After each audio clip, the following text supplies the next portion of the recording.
మీ అందరూ కూడా మంచి బాధ్యతను అప్పగిచ్చారు. ఈ ఈ బాధ్యతని ఎప్పుడు దుర్లభం చేసుకోను. మీ అందరికీ అందుబాటులో ఉంటాను. మీ అందరికీ ఏమేమి కావాలో మనస్ఫూర్తిగా చెప్పండి. ఒక లెటర్ కూడా రాసివ్వండి. అవన్నీ కూడా నేను చేస్తాను. చంద్రబాబు గారు గెలిచారు కదా, ఆ సంతోషాన్ని ఆయన ఎక్స్ప్రెస్ చేస్తూ తన కుటుంబ సభ్యులు కావచ్చు, పార్టీ సభ్యులు కావచ్చు, ఎవరితో అయినా జనంతో కావచ్చు మాట్లాడుతుంటే ఎలా ఉంటుంది ఒక్కసారి? ఈరోజు చూస్తే ప్రజా తీర్పు చూస్తూ ఉంటే మన మీద, మన పార్టీ మీద ప్రజలకు ఉన్నటువంటి అభిమానం చూస్తూ ఉంటే నేను మాటలతో చెప్పలేకపోతున్నాను. ప్రతి తమ్ముడు, ప్రతి అక్క, ప్రతి చెల్లి మీ అందరూ చూపిస్తున్నటువంటి ప్రేమ చూస్తూ ఉంటే మాటలు రావడం లేదు. 164 సీట్లు ఇది మామూలు విజయం కాదు. ఎప్పుడు మీతోనే ఉంటాను. ఈరోజు చూస్తుంటే లోకేష్ బాబు కూడా గెలిచారు, అలాగే మన పవన్ కళ్యాణ్ గారు గెలిచారు. ఈ విజయం మంది కాదు, మన అందరిది. ఇదే మాదిరిగా ముందుకెళ్దాం. నవనిర్మాణ రాష్ట్రాన్ని ఏర్పరచుకొని అమరావతిని గెలిపిద్దాం. జయ జన్మభూమి. వెళ్ళొస్తాను. సూపర్. అలాగే జగన్ గారి ఏదైనా సందేశంతో పని కంక్లూడ్ చేద్దాం ఇంటర్వ్యూని. అంటే ఇప్పటి వరకు అంటే మనం అవహేళన చేయడం అని కాదు నా ఉద్దేశం. అవహేళన చేయాలని కాదు, నేను అనేది ఏంటంటే అవహేళన చేయాల్సిన అవసరం ఒకటి అవహేళన చేయాల్సిన అవసరం ఏముంది? అలా కాదు. ఇప్పుడు ఇంటర్వ్యూ అంటే మన ఈ మిమిక్రీ చేసినప్పుడు జనాలు ఏమైనా ఫీల్ అవుతారేమో అని చెప్తున్నాను. నేను ముందే చెప్తున్నాను. నేనేం అడుగుతున్నానంటే 2019లో ఆయన గెలిపించారు, 2024 వరకు సీఎంగా అవకాశం ఇచ్చారు జగన్ గారికి. దాని మీద ప్రజలతో ఒక సంతోషాన్ని పంచుకుంటూ ఉండే విధంగా చెప్పాల్సి వస్తే ఎలా ఉంటుందో? దీనికి ముందేందంటే ఎవరు కూడా అవమానంగా ఇంకోటి ఫీల్ అవ్వాల్సిన అవసరం ఏముంది? మనమంతా మనుషులమే కదా, మనం ఏర్పరచుకున్న గవర్నమెంటే కదా, మనం ఏర్పరచుకున్న గవర్నమెంటే కదా. టీడీపీ వచ్చినా వైఎస్ఆర్సీపీ వచ్చినా పథకాలు అవుతున్నాయా? ఆగో. కూడి తినడం మానేశారా? లేదు. ఎవరు వచ్చినా అదే కదా. కాకపోతే తుది నిర్ణయం, ఇందాకనే చెప్పా, తుది నిర్ణయం ప్రజలది. వాళ్ళు ఏమిస్తే అదే. 19 వద్దన్నారు, టీడీపీ పక్కన కూర్చున్నారు. 24లో కావాలనుకున్నారు, వచ్చారు. అంతే. వాళ్ళు ఏది కావాలన్నా వాళ్ళ క్లారిటీ ఉంది, మనకే లేదు. నేను అనేది నాయకులకే లేదు. అందుకే 2019లో ఆయనకి అవకాశం ఇచ్చిన దాని మీద 24 వరకు 5 ఏళ్ళు నాకు ముఖ్యమంత్రిగా అవకాశం ఇచ్చారు, మీ ప్రేమాభిమానాలు మర్చిపోలేను అన్నట్టు ఇలాంటి కాన్సెప్ట్ లో జగన్ గారు మాట్లాడాల్సి వస్తే ప్రజలతో ఎలా ఉంటుంది?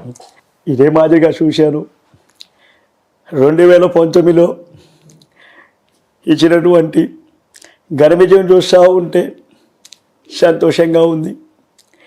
ఇదే మాదిరిగా 2024లో ప్రజలు ఇచ్చినటువంటి తీర్పులు, అవ్వాచాచలు మీ అందరూ ఏదైతే ఇచ్చారో దాన్ని నేను ఆహ్వానిస్తాను. మీ అందరూ కూడా సంతోషంగా ఉండాలి. మళ్ళీ వస్తాను, 2029లో చూపిస్తాను,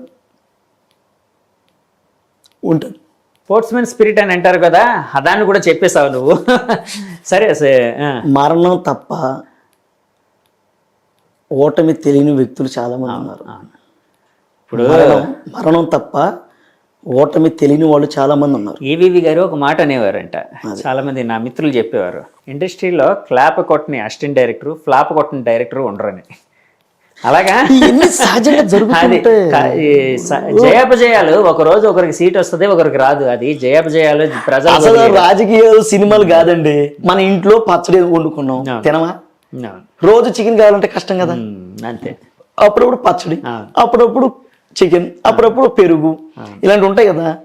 మనుషుల్లో కూడా మార్పు వచ్చింది.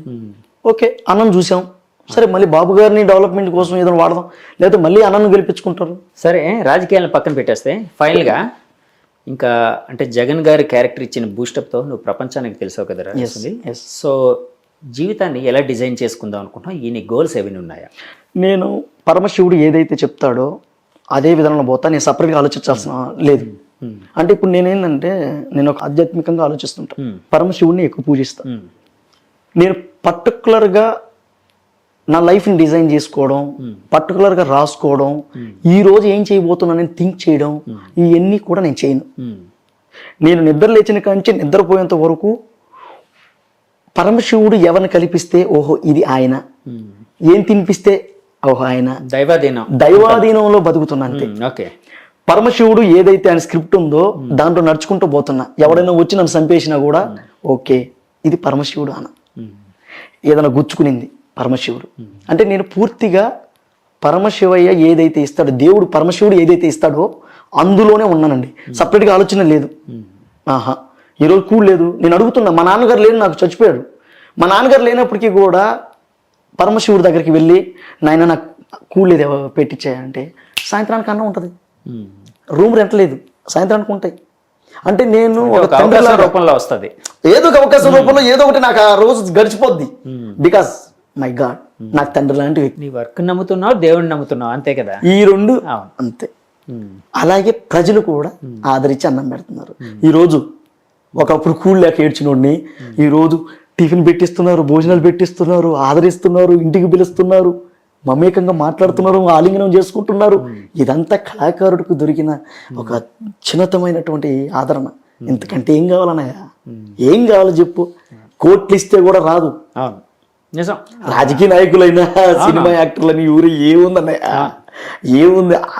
5 నిమిషాలు ఏదో ఉంటది అంతే తప్ప ప్రజలు ఎప్పుడు కూడా క్లారిటీగా ఉంటారు, మనం ఆదరిస్తారు జనాన్ని. నేను ఎప్పుడు ఈరోజు ఎంతమందికి తెలిసానంటే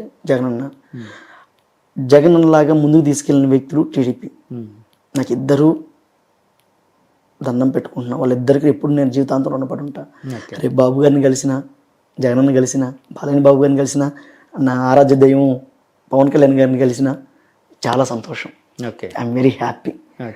రాజకీయాలు అనేవి పక్కన పెడితే నేను ఒక నటుడుగా సంపూర్ణంగా ముందుకెళ్తున్నా. I'm very happy. చాలు.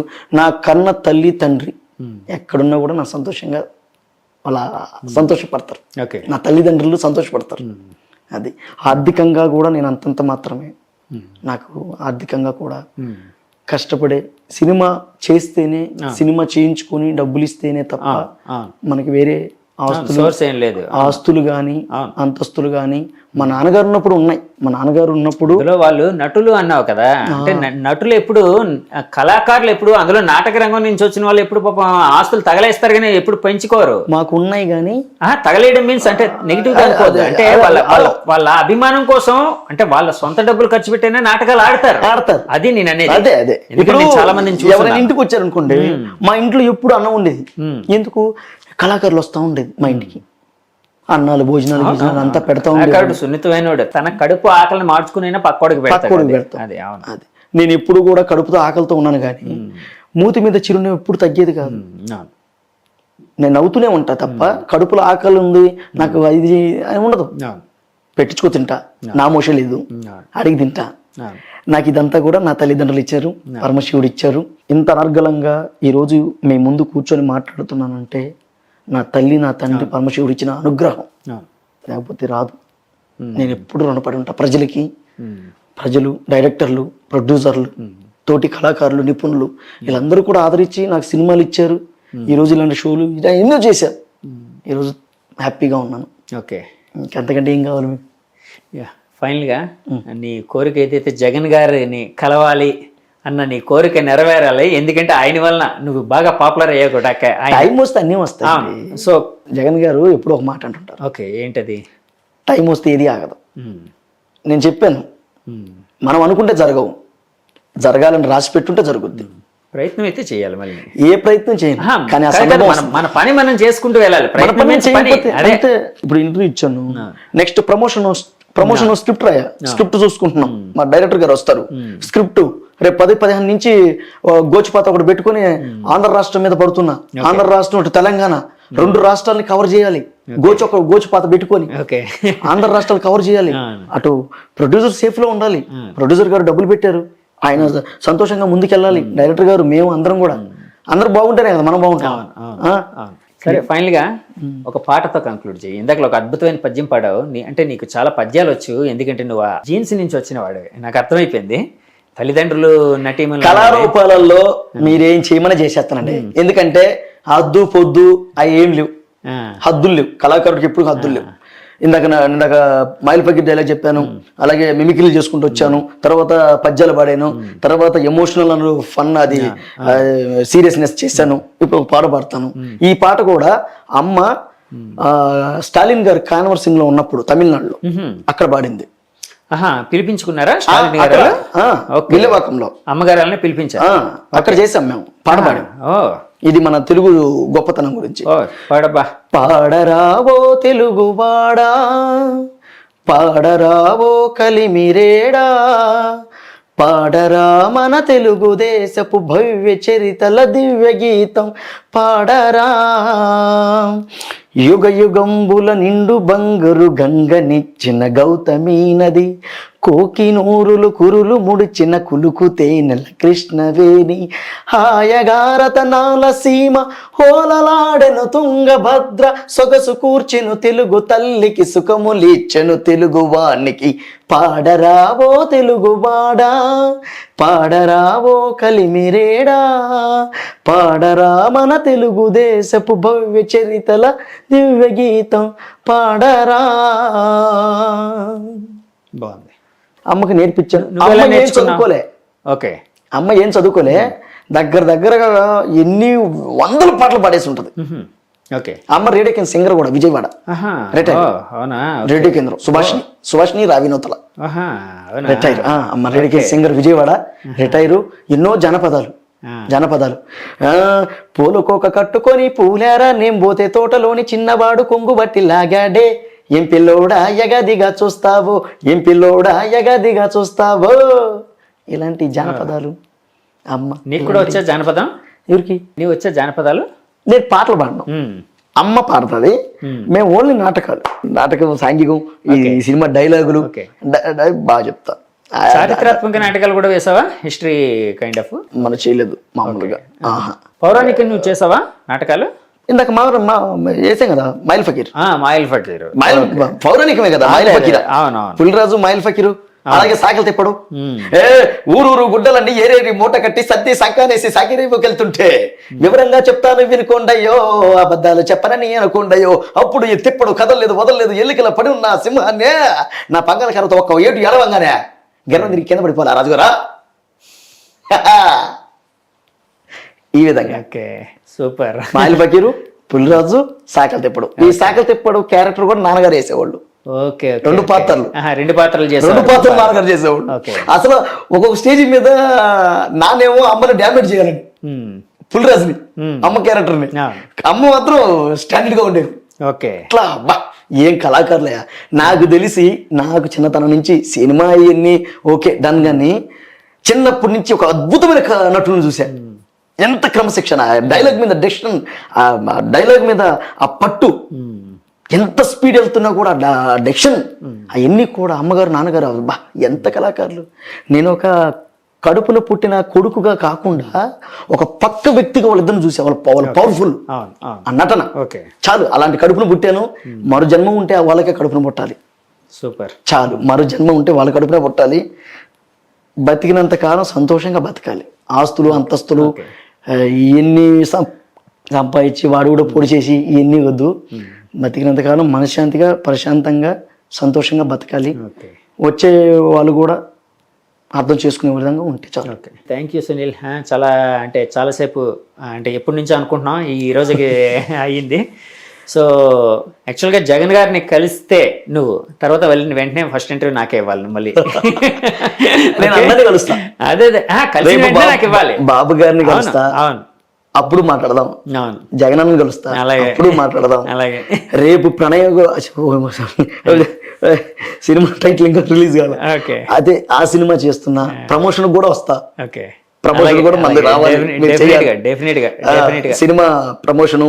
అప్పుడు ఇంకా గోస్తో వచ్చి కూర్చుంటా. అలాగే తప్పకుండా చేద్దాం. సూపర్. నువ్వు లైఫ్లో నువ్వు ఏదైతే ఒక సిస్టమేటిక్గా కొన్ని వాల్యూస్ పెట్టుకున్నావు అవన్నీ ఫుల్ఫిల్ అవ్వాలని, నీకు అద్భుతమైన జీవితం పెట్టుకోలేదు, వాల్యూస్ అని పెట్టుకున్నావు. నేను అంటుంది వాల్యూస్ అంటే ఇంత ఎదగాలి అంత ఎదగాలి అలాంటివి లేవు. ఈ రోజు ఒకరి మోచేతి నీళ్ళు తాకుండా బతికితే అదే పని చేయాలి. నీకు ఇష్టమైన పని ద్వారా అది నెరవేరాలని మనస్ఫూర్తిగా కోరుకున్నాను. అంతేగాని నేను ఇదవ్వాలి నేను అది అవ్వాలి అని లేనిపోని కష్టాలు తెచ్చుకొని మనశ్శాంతి లేకుండా చేసుకునే బతుకు నాకు నేను చెయ్య. ఓకే, పని నువ్వు కోరుకున్నా నీకు ఇష్టమైన జీవితం నీకు దక్కాలని మనస్ఫూర్తిగా కోరుకుంటూ thank you very much. Love you అన్నయ్య. Thank you. జగన్ గారి క్యారెక్టర్ని ఇమిటేట్ చేస్తూ తనకంటూ తను ఒక ఐడెంటిటీని క్రియేట్ చేసుకొని ప్రపంచానికి తన్ను తాను పరిచయం చేసుకున్న సునీల్ రావినూతల అంతరంగం. ఆయన మనతో ఎన్నో విషయాలు పంచుకున్నారు, అలాగే రకరకాల డైలాగ్స్ చెప్పారు, పాటలు పాడారు, ఇవన్నీ చేశారు. అలాగే తన జీవితంలో ఏం కావాలనుకుంటున్నారో అవన్నీ కూడా చెప్పారు. అలాగే జగన్ గారిని కలవాలి, బాబు గారిని కలవాలి, అందరినీ కలవాలని, అంటే రాజకీయాలకు అతీతంగా నేను నటుడిగా మాత్రమే ఈ పాత్రలు చేస్తూ ఉన్నాను, అవకాశం వస్తే నేను ఎవరి పాత్ర అయినా నాకు సెట్ అయితే తప్పకుండా చేస్తానని చెప్తున్నారండి.